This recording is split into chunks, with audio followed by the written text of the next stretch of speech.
90s independent cinema was an exciting time, seeing the rise of filmmakers which included Quinten Tarantino and Robert Rodriguez, who both made huge impacts on indie cinema with their very distinct storytelling style. Momentarily joining this new wave of filmmaking talent was Kevin Smith, who in 1994 surprised many with his New Jersey set low-budget indie hit, Clerks. Clerks was unique as it was among one of the first films to properly connect with the so-called Generation X community. This was because the film featured characters and dialogue that viewers could honestly relate to, primarily through its use of pop culture referencing in its conversations. At the time, there really was nothing quite like it. He would go on to make several more films using this distinct style, though his later films never received the same level of acclaim as his first feature. In 2000, Smith and his company View Askew Productions produced Clerks, the animated series. Ordered by ABC, it was developed for television by Smith, his producing partner Scott Mosier, and former Seinfeld writer David Mandel, and financed by Miramax, with Bob and Harvey Weinstein acting as executive producers. Using the same characters and setting of the original film, we were introduced to Dante and Randall, both employees at Quick Stop, a convenience store with its own video rental store next door. Regularly causing them trouble are local small-time hooligans, Jay and Silent Bob, who insist on hanging out outside the store. However, all four's lives change dramatically with the arrival of billionaire businessman Leonardo, who has sinister plans for the town and very possibly the entire world. Main theme and intro.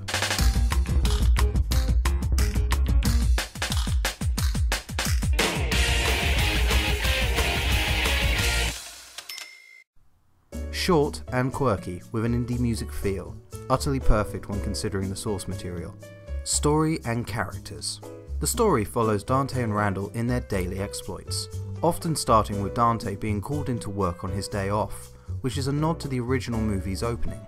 Dante is very much like his film counterpart, but in this series he is even less lucky in life. Randall is even more irresponsible than he is in the film, to the point of almost being incapable of performing any task. His attitude and actions are often the catalyst to the dilemmas the two keep finding themselves in, Dante suffering the most in these situations. Jay and Silent Bob will tend to have the B-plot, and often make appearances with Dante and Randall for random reasons. The series is far more surreal than the movie, with a constant stream of meta humour. Oh, I love meta! The addition of Leonardo is a good example of the show's wackier tone, as he is basically a supervillain, complete with his own henchmen. Smith and longtime collaborator Scott Mosier wrote and developed all 6 episodes. Joining them was industry veteran David Mandel, whose career includes writing for seasons 7, 8 and 9 of Seinfeld, producing and directing on Curb Your Enthusiasm, and co-writing The Dictator. His experience was a big help to Smith and Mosier in getting the series developed. David Kendall wrote 1 episode. He was the co-creator of sitcom Melissa and Joey, and has directed, produced and written for a number of television series, including Growing Pains, Boy Meets World, Smart Guy, Hannah Montana, Zoe 101, iCarly, and Sister Sister. Oh, I loved Sister Sister. Primetime Emmy-winning writer Brian Keeley wrote 1 episode. His career as a writer and producer includes Saturday Night Live, Joey, Joey, Futurama, and The Simpsons.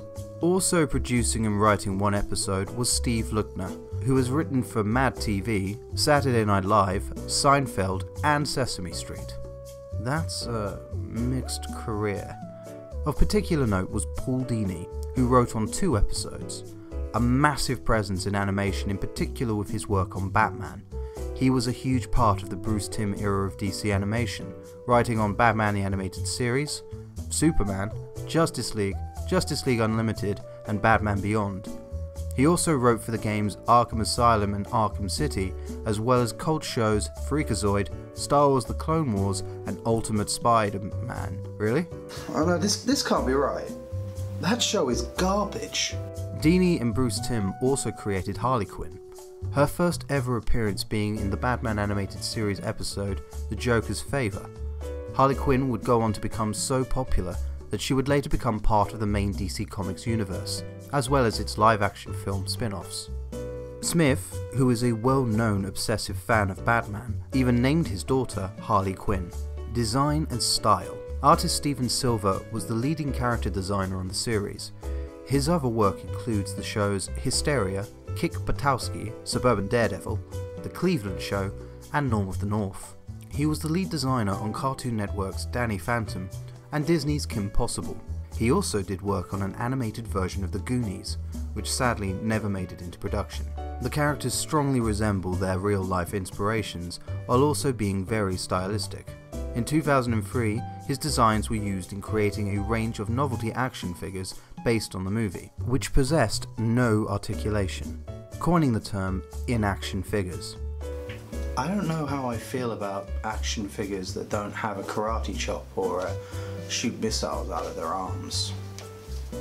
Alan Bodner also worked on the show, a long-stretching career which includes being the main art director on Phineas and Ferb, The Life and Times of Juniper Lee, and Warner Bros.' incredible animated feature The Iron Giant, as well as working as a background artist and painter in shows such as Kim Possible and Avengers: Earth's Mightiest Heroes. Directors who worked on the show include Nicholas Philippi, who has worked in multiple roles in animation, with directing roles on shows which include American Dragon and the short-lived Wolverine and the X-Men.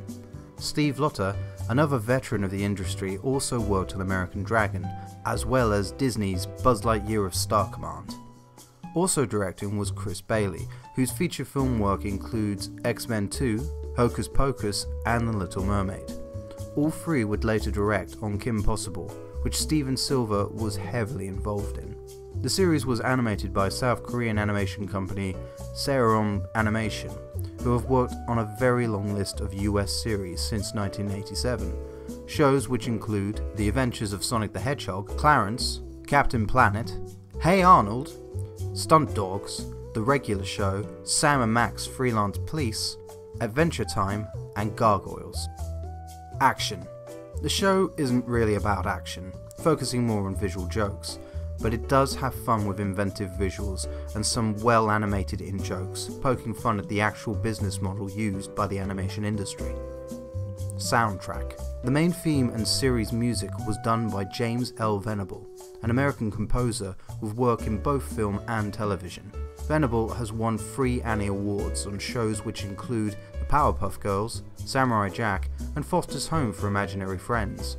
The latter was also nominated for an Emmy Award. Venables would later write the score for Kevin Smith's Jay and Silent Bob Strike Back. The music isn't too prominent, often used in time with sight gags and dramatic reveals, allowing the dialogue to be the main focus of the episodes. Voice cast. For such a short-running series, the show featured an incredible collection of voice actors. Voice actor supreme Kevin Michael Richardson narrates all of the episodes. Alec Baldwin plays Leonardo, infusing the character with a mix of menace and madness. The previously mentioned Paul Dini briefly appears as George Lucas, as well as Samurai Jack himself, Phil Lamar, whose later roles included Kit Fisto in The Clone Wars and Jon Stewart in Justice League. Others of note include James Woods, who is no stranger to voice work, Johnny Bravo himself, Jeff Bennett, Tara Strong, better known as the voice of Timmy Turner, Bubbles, and most importantly, Twilight Sparkle, veteran of voice work and master of meth, Bryan Cranston, Gwyneth Paltrow as Gwyneth Paltrow, Charles Barkley as a regular guest, Gilbert Godfrey as Patrick Swayze. Trust me, it makes a lot more sense in the episode. Veteran of, well, everything, Michael McShane, whose work includes voicing Gareb and Twitch Williams in the HBO-produced Spawn, but he's more famous for playing Friar Tuck in cinematic masterpiece Robin Hood, Prince of Thieves. His greatest role, however, will always be as Caractacus P. Doom in 90s classic Avenger Penguins. Also briefly contributing his vocals was Dana Gold, who has an extensive career in television, in both acting and voice acting, as well as various producer roles on shows which include The Simpsons and Parks and Recreation. He voiced the game character Gex the Gecko, but his defining role will always be as Squeegee Man in cult classic Mystery Men. The 4 original actors from the movie, which includes Kevin Smith, all return, and it's worth noting just how good they all are in this. Jason Mewes, Jeff Anderson, and Brian O'Halloran's performances in the movie were always very amateur, especially when it came to delivering some of the dialogue. But in this, they are noticeably far more comfortable with their roles, which makes all the difference. The Clancy Brown effect. Whenever I watch any cartoon, the first thing I check is, does it feature Clancy Brown? Clancy Brown is one of the all-time greats of cinema and television. Most famous for his roles are as the Kurgan in Highlander and Lex Luthor in the Bruce Timm DC era. Still to this day, the best Lex Luthor. The man has done a lot of voice work over the years, to the point where his presence has almost been a constant in all shows I have watched growing up. As a result, any shows not featuring him will never, in my eyes, be truly great. Couldn't get the Kurgan, huh? You got Gilbert Godfrey, but you couldn't get the Kurgan. How meta is it? Meta is my jam, and this show is all about meta. The previously mentioned pop culture referencing is accompanied by a constant stream of jokes mixing iconic movies and TV shows in random scenarios. Examples include an episode where Dante is put on trial after being sued by Jay after he has an accident in the quick stop. Overseeing the case is the Honourable Judge Reinhold, played by Judge Reinhold. Multiple jokes about his career are made, but it's this scene that really stands out. Has the jury reached a verdict? Hold it! Billy, I need your help, man. All right. Axel!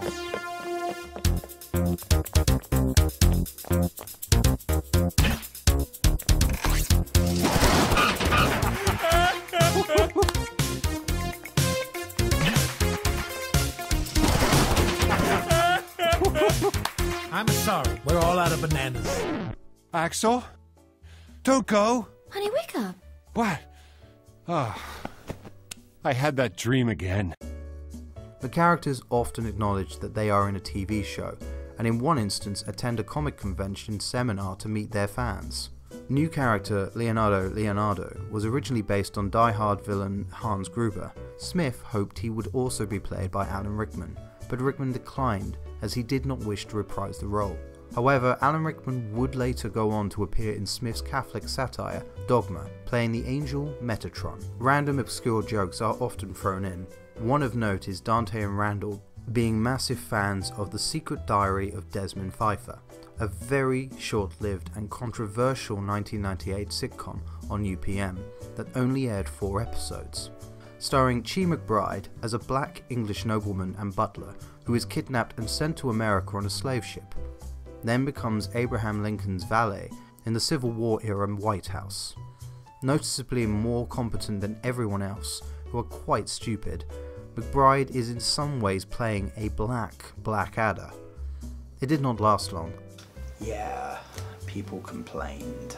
Which makes the decision to parody a show so out of the public eye so random. Clerks also makes a big point of its complete lack of representation of non-white and female characters. The show actually makes it a running joke. In the beginning of one episode, during a fan letters reading segment, when confronted by their lack of black characters, Dante and Randall rectify this genuine issue by introducing Lando, who is there to help the cast with their problems and give out sage advice when needed. However, only episodes 2 and 4 of the finished 6 made it to air before it was pulled off by ABC, as they felt it didn't gel with the rest of their programming.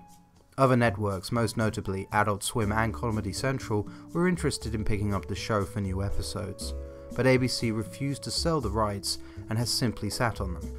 The reason ABC greenlit the show, then abruptly cancelled it, was due to there at the time being a big rush by many networks in the late 90s, early 2000s, have their own adult-themed animated primetime shows, following the success of South Park and the continuing success of The Simpsons. Smith and Mosier admit their mistake was going with a larger network, which was less willing to take risks.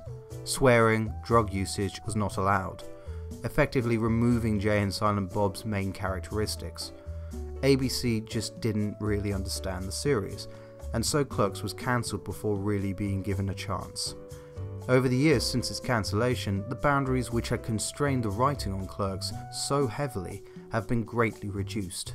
The rise of Adult Swim and the continuing popularity of South Park were major factors in this, as well as the mainstream success of Seth MacFarlane's Family Guy, which came out in 1999, and was something of a rival to Smith's show after Clerks launched a year later. Adult-themed cartoons are now very common on television and streaming services. It's a shame Smith's unique love for pop culture wasn't given more of a chance. The Clerks DVD proved to be very popular with a strong focus on additional content, bringing the series a bit more into the public eye. Any chance of a revival has been stopped due to the rights to the series being too tied up legally.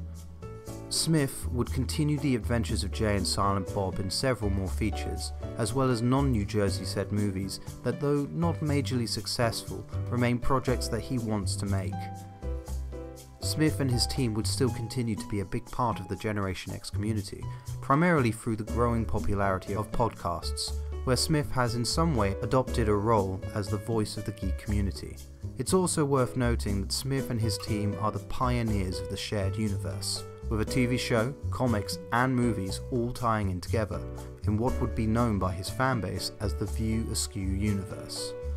Something that Marvel Studios would later expand on to great success, and many other studios would, well, utterly fail to. 4 Megaminds. Nostalgia-based shows and movies are very commonplace now. Smith may not get the recognition for it, but his early work was a key part of this, and will always have a special place for those of us who grew up with his work. Thanks for watching. If you enjoyed, then please feel free to like and subscribe, and possibly check out some of my other content. Until next time.